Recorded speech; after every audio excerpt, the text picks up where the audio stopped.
رمضان مبارک، اللہ رمضان اکبر کریم، رمضان مبارک، رمضان کریم، رمضان مبارک، رمضان کریم، رمضان مبارک، رمضان کریم۔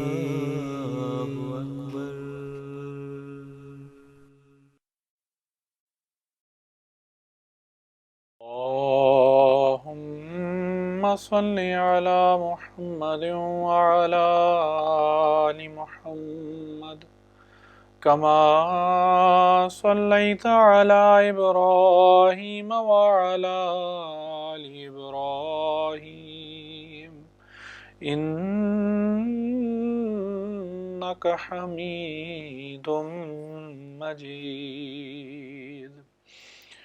اللهم بارك على محمد وعلى آل محمد كما باركت على إبراهيم وعلى آل إبراهيم إنك حميد مجيد. اقامت صلاۃ یا قیام نماز کا موضوع ایک بہت ہی وسیع موضوع ہے، اور حضور صلی اللہ علیہ وسلم نے اس بارے میں ایک ایک تفصیل سے بڑی وضاحت کے ساتھ ہماری رہنمائی بیان فرمائی، ہمارے لیے رہنمائی عطا فرمائی ہے۔ مختلف احادیث اس حوالے سے ملتی ہیں۔ گزشتہ درس میں وضو کے حوالے سے بات ہوئی تھی، آج بھی اسی اقامت صلاۃ کو جاری رکھتے ہوئے ایک حدیث کا ذکر کرتا ہوں۔ فرمایا من تطہر فی بیتہ ثم مشى الی بیت من بیوت اللہ لیقضی فریضۃ من فرائض اللہ کانت خطوتاہ احداہما تحط خطیۃ والاخری ترفع درجہ، یعنی من تطہر فی بیتہ، جس نے اپنے گھر میں وضو کیا۔ تطہرہ سے اس بات کی طرف بھی اشارہ ہوتا ہے کہ اچھی طرح سے وضو کیا، وضو کے تمام لوازمات کو، وضو کے تمام ارکان کو صحیح طریقے سے ادا کیا، ان میں سستی نہیں کی۔ ثم مشى الی بیت من بیوت اللہ، پھر وہ چلا الی بیت من بیوت اللہ، اللہ تعالیٰ کے گھروں میں سے ایک گھر کی جانب چلا، یعنی کہنے کا مطلب یہ ہے کہ وہ مسجد کی طرف گیا، پھر وہ مسجد کی جانب گیا۔ لیقضی فریضۃ من فرائض اللہ، تاکہ وہ وہاں پر نماز ادا کر سکے۔ تو اس سے نہ صرف وضو کی اہمیت کا پتہ چل گیا، بلکہ اس کے ساتھ ساتھ جو ہے وہ نماز با جماعت کی اہمیت کا بھی پتہ چل گیا۔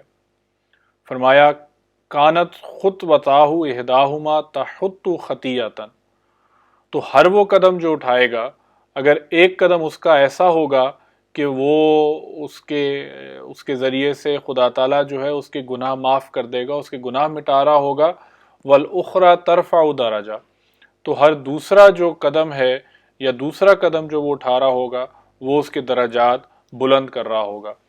تو گویا کہ وضو، اچھی طرح سے وضو کرنا، اور پھر اس کے بعد مسجد کی طرف جانا، وہاں پر نماز ادا کرنا، تو اس کا ہر ایک قدم جو وہ اٹھائے گا، ہر ایک قدم جو وہ اٹھاتا ہے، اس کے ذریعے سے اگر ایک قدم کے ذریعے سے اس کے گناہ معاف ہو رہے ہیں، گناہ مٹ رہے ہیں، تو دوسرے قدم سے اس کے درجات بلند ہو رہے ہیں۔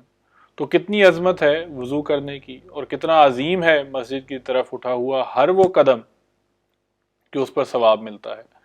گو کہ بہرحال آج کل کووڈ کی وجہ سے نماز سینٹر تو بند ہے، مسجدیں اس طرح سے نہیں کھلی ہوئی، لیکن گھروں میں تو باجماعت نماز ہم ادا کر سکتے ہیں۔ تو خدا تعالیٰ تو بڑا غفور الرحیم ہے، وہ تب بھی یہی سلوک ہمارے ساتھ کرے گا کہ ہر قدم پر گناہ بخش دے گا، اور ہر قدم پر درجات بلند کرے گا جو نماز باجماعت کے لیے اٹھیں گے یا خدا تعالیٰ کا فرض ادا کرنے کے لیے اٹھیں گے۔ مجبوریاں تو وہ جانتا ہے۔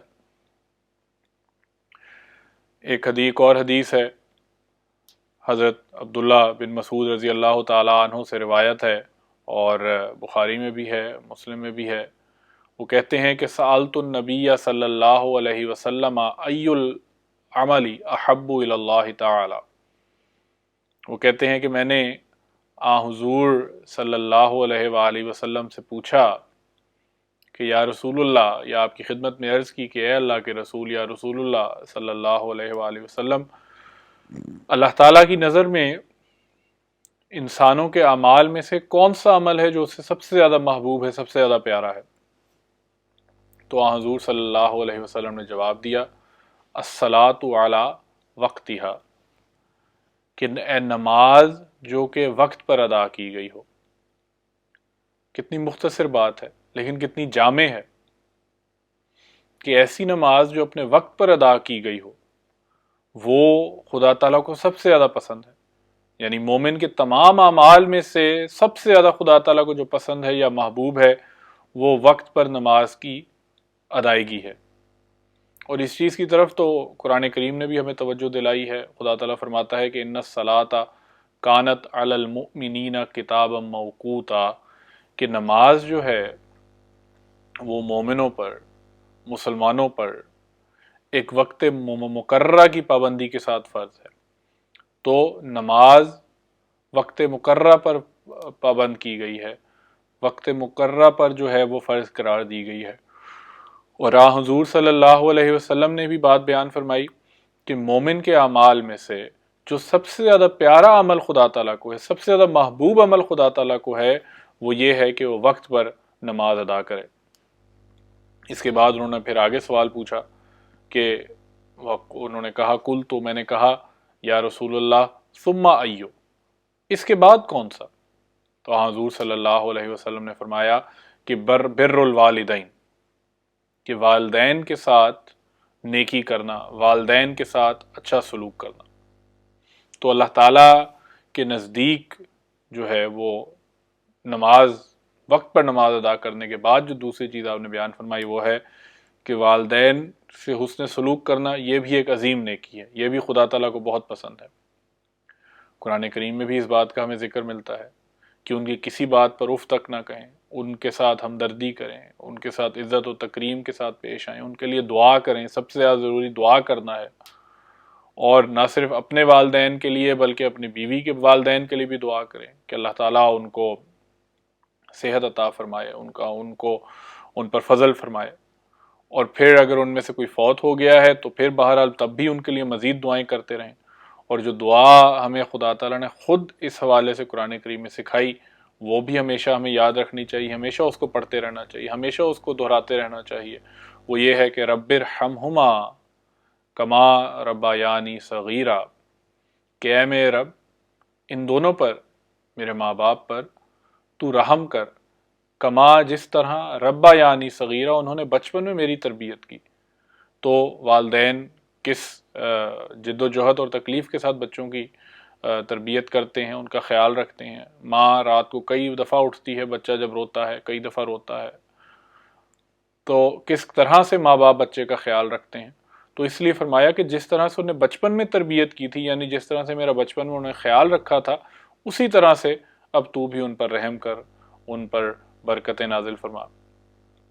پھر حضرت عبداللہ بن مسعود کہتے ہیں کہ میں نے پھر پوچھا کہ اے اللہ کے رسول صلی اللہ علیہ وآلہ وسلم ثم آئی، اس کے بعد کون سی؟ تو فرمایا الجہاد فی سبیل اللہ، اللہ تعالیٰ کی راہ میں جہاد کرنا۔ اب جہاد ایک ایسا لفظ ہے کہ اس کے بارے میں جب انیشلی انسان کے ذہن میں لفظ پڑتا ہے جہاد کا تو ہم سوچتے ہیں کہ یہ وہ چیز ہے جو کہ جنگیں ہیں یا جو دفاعی جنگیں ہیں۔ اس کے لیے بھی ضروری ہے کہ ایک تو دشمن کی طرف سے حملہ ہو، تو پھر دفاعی جنگیں جو ہیں ان کی اجازت ہے۔ لیکن اگر حملہ نہیں ہے تو پھر وہ جنگ جو ہے اس کو تو حضور صلی اللہ علیہ وسلم نے ویسے بھی چھوٹا جہاد قرار دیا ہے۔ ایک غزوہ سے واپس آنے کے موقع پر آپ نے فرمایا کہ رجعنا من الجہاد الاصغر الی الجہاد الاکبر، کہ جہاد اصغر سے تو ہم واپس لوٹ آئے ہیں، اب جہاد اکبر کی طرف جاتے ہیں جو کہ نفس کا جہاد ہے، جو کہ نفس کی درستگی کا جہاد ہے، جو کہ نفس کو اپنے کنٹرول میں کرنے کا جہاد ہے۔ تو چھوٹے جہاد تو ہم نے کر لیا، یعنی جنگ سے واپس آ گئے، اب اکبر کی طرف جاتے ہیں، اس کی طرف بڑھتے ہیں۔ تو آج کے معاشرے میں، آج کے دور میں جہاد یہ ہے کہ انسان اپنی بھرپور کوشش کے ساتھ، بھرپور جد و جہد کے ساتھ دین کی اشاعت کے لیے کوشش کرے، اور بڑھ محنت اور مستعدی کے ساتھ اس فریضے کو ادا کرنے کی کوشش کرے۔ تو یہ بھی اللہ تعالیٰ کی نظر میں، اللہ تعالیٰ کے میزان میں بہت بڑی نیکی کی بات ہے۔ تو یہ تین چیزیں ہیں جو کہ حضرت عبداللہ بن مسعود رضی اللہ تعالیٰ عنہ نے حضور صلی اللہ علیہ وآلہ وسلم سے پوچھیں کہ مومن کے اعمال سے کون سی ایسی چیز ہے جو اللہ تعالیٰ کو سب سے زیادہ محبوب ہے؟ تو ہمارے پیارے رسول صلی اللہ علیہ وسلم نے جو تین باتیں بتائیں باری باری، ان میں سے سب سے پہلی تھی نماز وقت پر ادا کرنا۔ وقت پر ادا کی کوئی نماز اللہ تعالیٰ کو بہت پسند ہے۔